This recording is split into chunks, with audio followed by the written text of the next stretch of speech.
রোজা আসছে আমাকে ভদ্র বানানোর জন্য, রোজা আসছে আমাকে নেককার করার জন্য, রোজা আসছে আমাকে মুত্তাকি বানানোর জন্য, রোজা আসছে আমাকে নামাজি বানানোর জন্য, রোজা আসছে আমার মুখটাকে সংযত করার জন্য, কন্ট্রোল করার জন্য, আমার চোখটাকে কন্ট্রোল করার জন্য। আমি হারাম জিনিস দেখবো না, খারাপ জিনিস দেখবো না। রোজা আসছে আমাকে ট্রেনিং দেওয়ার জন্য। এই শিক্ষা যদি রমজানের রোজা থেকে আপনি নিতে পারেন, আর রমজান মাস শেষে আপনি যদি চোখে আঙ্গুল দিয়ে দেখাতে পারেন, নিজের বিবেকের কাছে উত্তর দিতে পারেন যে রোজার মাস রোজা রেখে, রমজান মাস আমি সিয়াম সাধনা করে, তাকুয়া চর্চা করে আমি অমুক বদভ্যাস ছাড়ছি, অমুক খারাপ কাজ ছাড়ছি, অমুক ভালো কাজটা ধরছি, আগে নামাজ নিয়মিত পড়তাম না, এখন 5 ওয়াক্ত নামাজ শুরু করছি। যদি রমজানের পরেও এগুলো আপনি ধরে রাখতে পারেন, তাহলে আপনি আল্লাহর শুকর আদায় করবেন যে আপনার রোজা আল্লাহর কাছে কবুল হয়েছে।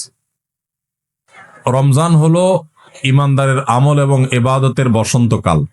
বছরের 11 মাস আমাদের যে ইবাদত বন্দেগীতে ত্রুটি থাকে, বিচ্যুতি থাকে, যে পরিমাণ ঘাটতি থাকে, সে সকল ত্রুটি, বিচ্যুতি এবং ঘাটতিগুলো পূরণ করার এক সুবর্ণ সুযোগের নাম হলো রমজান মাস।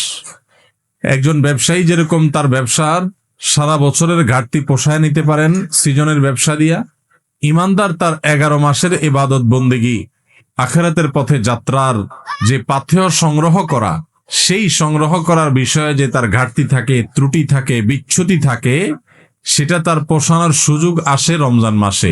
আমরা বেশিরভাগ মানুষ সারা জীবন রমজান মাসে রোজা রাখি।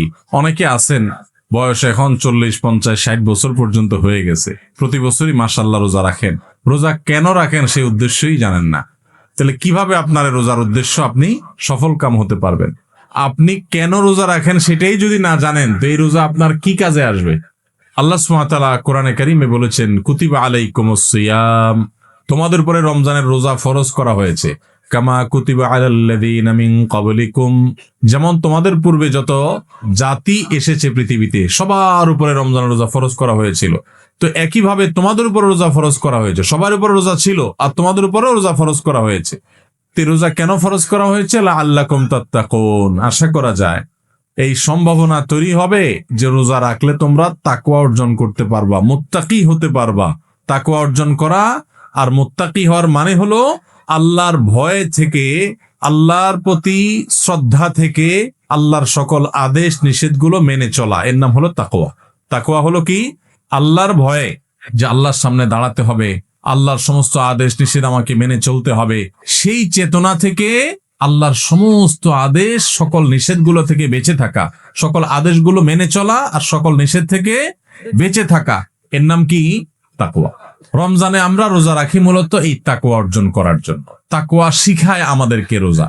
এখন প্রশ্ন উঠতে পারে যে রমজানের রোজা কিভাবে আমাদেরকে তাকওয়া শিখায়? রোজার একটা নিকটবর্তী উদ্দেশ্য আছে, আরেকটা আছে দূরবর্তী উদ্দেশ্য। আমরা অনেক কাজ করি যে কাজগুলোর একটা প্রাথমিক উদ্দেশ্য থাকে, আরেকটা থাকে চূড়ান্ত উদ্দেশ্য। যেমন আপনি এখান থেকে রিকশায় উঠেছেন, রিকশায় উঠে আপনি মেইন রোডে যাবেন, বাড্ডা যাবেন, আফতাবনগর গেইটে যাবেন, রিকশা উঠেছেন। আপনি আসলে বের হয়েছেন, আপনার মতিঝিলে কোনো কাজ আছে।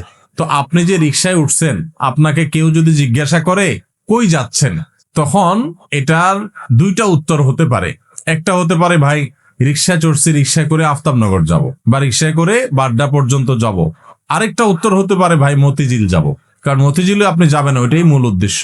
তো মতিঝিল গেলেও রিকশায় তো আর মতিঝিল যাবেন না, রিকশায় আপনি মেইন রোড পর্যন্ত যাবেন, এরপরে বাসে, সিএনজিতে করে আপনি বা অন্য কোনো কিছুতে করে আপনি মতিঝিল যাবেন। তো এই যে রিকশায় করে আপনি প্রথম একটা জায়গায় যাবেন, এরপরে আরেকটা গাড়িতে করে আপনি আপনার মূল জায়গায় যাবেন। এই মূল জায়গায় যাওয়াটা হলো চূড়ান্ত লক্ষ্য, আসল উদ্দেশ্য, শেষ উদ্দেশ্য। আর প্রাথমিক উদ্দেশ্য হলো ওই যে মেইন রোড পর্যন্ত যাওয়া। ঠিক একইভাবে রমজানের রোজার 2টা উদ্দেশ্য আছে। কয়টা উদ্দেশ্য আছে? 2টা। একটা হলো প্রাথমিক উদ্দেশ্য, আরেকটা হলো ফাইনাল উদ্দেশ্য। প্রাথমিক টার্গেট, প্রাথমিক লক্ষ্য হলো রমজানের রোজার, এর মাধ্যমে আমরা তাকওয়া অর্জন করব, মুত্তাকি হইতে পারবো। আর রোজার শেষ টার্গেট, চূড়ান্ত লক্ষ্য এবং যেখানে শেষ পর্যন্ত যেতে চাই, ওই যে শেষ গন্তব্য যেরকম মতিঝিল যাওয়া, এরকম রোজার শেষ গন্তব্য হলো আল্লাহকে সন্তুষ্ট করে জান্নাতে যাও। এইটা হলো রোজার শেষ উদ্দেশ্য, ফাইনাল উদ্দেশ্য। এখন প্রাথমিক উদ্দেশ্যটা যদি আপনি অর্জন করতে না পারেন, তাহলে ফাইনাল উদ্দেশ্যে কখনো আপনি যেতে পারবেন?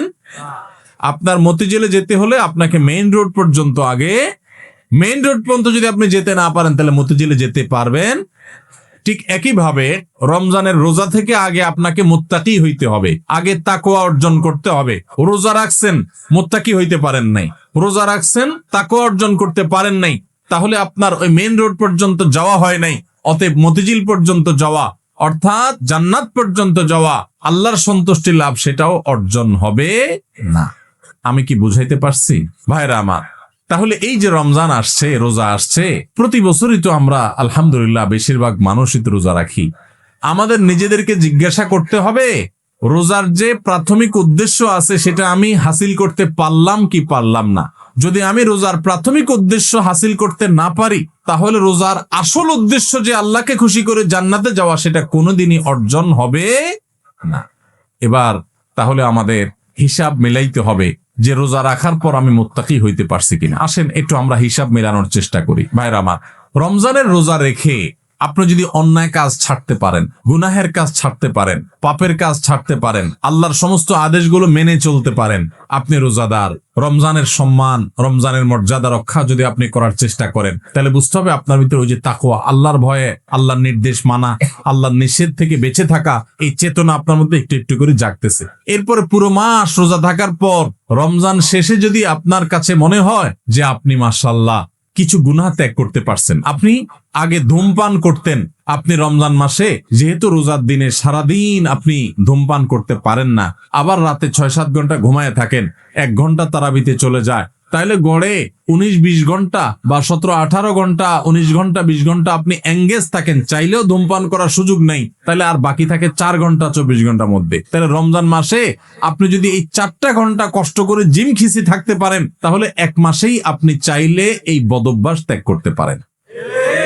ভাইরা আমার, অনেক খারাপ জিনিস আছে যেগুলো চাইলেই কিন্তু আমরা ত্যাগ করতে পারি এই রমজান মাসে। রমজান মাসে এই হারাম জিনিসগুলো, এই খারাপ জিনিসগুলো যদি আমরা ত্যাগ করার চেষ্টা করি, আমরা যদি পরিকল্পনা করি, রমজান শেষ হয়ে গেছে, আমি একটা খারাপ জিনিস ছেড়ে দিতে পারলাম। আপনি ধূমপানটা ছেড়ে দিতে পারছেন। আপনার আগে মুখ খারাপ হতো, রমজান মাসে না, রোজা থেকে আমি মুখ খারাপ করতে পারি না, রোজা আসছে আমাকে ভদ্র বানানোর জন্য, রোজা আসছে আমাকে নেককার করার জন্য, রোজা আসছে আমাকে মুত্তাকি বানানোর জন্য, রোজা আসছে আমাকে নামাজি বানানোর জন্য, রোজা আসছে আমার মুখটাকে সংযত করার জন্য, কন্ট্রোল করার জন্য, আমার চোখটাকে কন্ট্রোল করার জন্য। আমি হারাম জিনিস দেখবো না, খারাপ জিনিস দেখবো না। রোজা আসছে আমাকে ট্রেনিং দেওয়ার জন্য।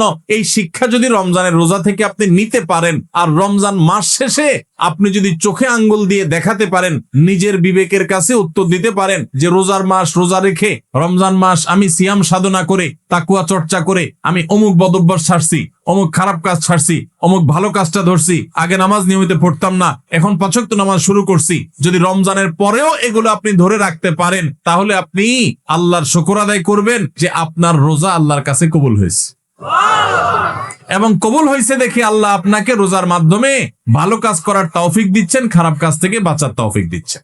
ভাইরা আমার, এই জন্য যে আমাদের রোজাগুলো হবে, রোজার উদ্দেশ্য যেন আমি হাসিল করতে পারি, সেজন্য। ভাইরা আমার, আপনি রিক্সা উঠলেন, মেইন রোডে যাবেন, তারপরে আপনি মতিঝিল যাবেন, আপনি মেইন রোডে যাবেন এই জন্য রিক্সা উঠছেন, ঠিক আছে, কিন্তু রিক্সা কোনো কারণে পাঞ্চার হয়ে গেছে। এই পাঞ্চার হওয়া রিক্সা আপনি বসে আছেন, আপনি আর যান নাই, আপনি আরেক রিক্সা উঠেন নাই, আপনি ফেরত চলে আসছেন, তাহলে আপনি কখনো মতিঝিল যাইতে পারবেন না।